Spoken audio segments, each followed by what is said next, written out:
महाराज शांतनु से विवाह के पश्चात सत्यवती के चित्रांगद और विचित्रवीर्य नामक दो पुत्र हुए। शांतनु का स्वर्गवास चित्रांगद और विचित्रवीर्य के बाल्यकाल में ही हो गया, इसलिए उनका पालन पोषण भीष्म ने किया। भीष्म ने चित्रांगद के युवा होने पर उन्हें हस्तिनापुर की राजगद्दी पर बिठा दिया, किंतु कुछ ही काल में गंधर्वों से युद्ध करते हुए चित्रांगद मृत्यु को प्राप्त हो गए। इस पर भीष्म ने उनके अनुज विचित्रवीर्य को राज्य सौंप दिया।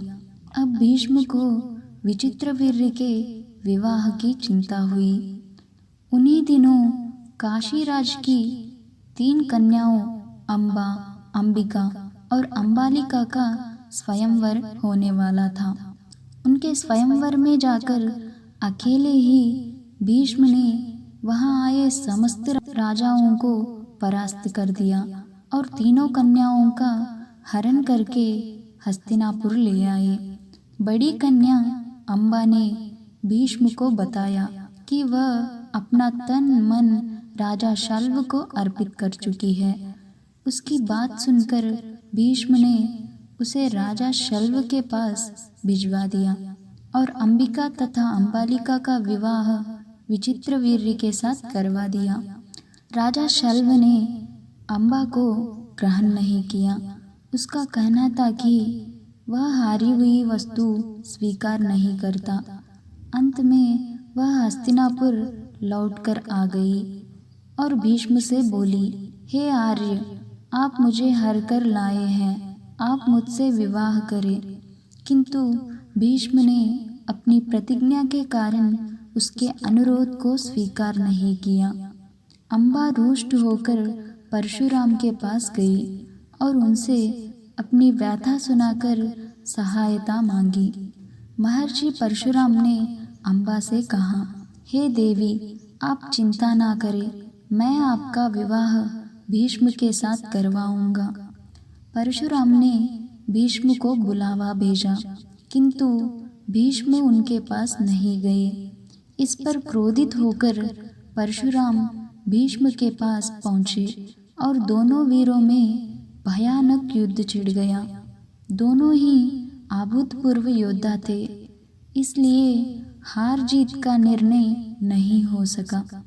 अंत में देवताओं ने हस्तक्षेप करके इस युद्ध को रुकवा दिया। अम्बा निराश होकर वन में तपस्या करने चली गई। विवाहोपरांत विचित्रवीर्य अपनी दोनों रानियों के साथ भोग विलास में रत हो गए, किंतु दोनों ही रानियों से उनकी कोई संतान नहीं हुई और वे क्षय रोग से पीड़ित होकर मृत्यु को प्राप्त हो गए। अब कुल नाश होने के भय से सत्यवती ने एक दिन भीष्म से कहा, पुत्र, इस वंश को नष्ट होने से बचाने के लिए मेरी आज्ञा है कि तुम इन दोनों रानियों से पुत्र उत्पन्न करो। माता की बात सुनकर भीष्म ने कहा, माता, मैं अपनी प्रतिज्ञा किसी भी स्थिति में भंग नहीं कर सकता। यह सुनकर माता सत्यवती को अत्यंत दुख हुआ। अचानक उन्हें महर्षि पराशर से उत्पन्न अपने पुत्र वेदव्यास का स्मरण हो आया। स्मरण करते ही वेदव्यास वहां उपस्थित हो गए। सत्यवती उन्हें देखकर बोली, हे पुत्र, तुम्हारी सभी भाई निस्संतान ही स्वर्गवासी हो गए। अंत मेरे वंश को नाश होने से बचाने के लिए मैं तुम्हें आज्ञा देती हूँ कि तुम उनकी पत्नियों से संतान उत्पन्न करो। वेदव्यास उनकी आज्ञा मानकर बोले, माता, आप उन दोनों रानियों से कह दीजिए कि वे 1 वर्ष तक नियम व्रत का पालन करते रहे, तभी उनको गर्भधारण होगा। 1 वर्ष व्यतीत हो जाने पर वेदव्यास सबसे पहले बड़ी रानी अंबिका के पास गए। अंबिका ने उनके तेज से डरकर अपने नेत्र बंद कर लिए।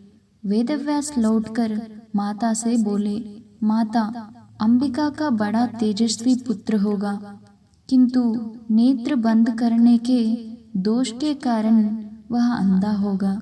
सत्यवती को यह सुनकर अत्यंत दुख हुआ और उन्होंने वेदव्यास को छोटी रानी अंबालिका के पास भेजा। अंबालिका वेदव्यास को देखकर भय से पीली पड़ गई। उसके कक्ष से लौटने पर वेदव्यास ने सत्यवती से कहा, माता, अंबालिका के गर्भ से पांडु रोग से ग्रसित पुत्र होगा। इससे माता सत्यवती को और भी दुख हुआ और उन्होंने बड़ी रानी अंबालिका को पुनः वेदव्यास के पास जाने का आदेश दिया।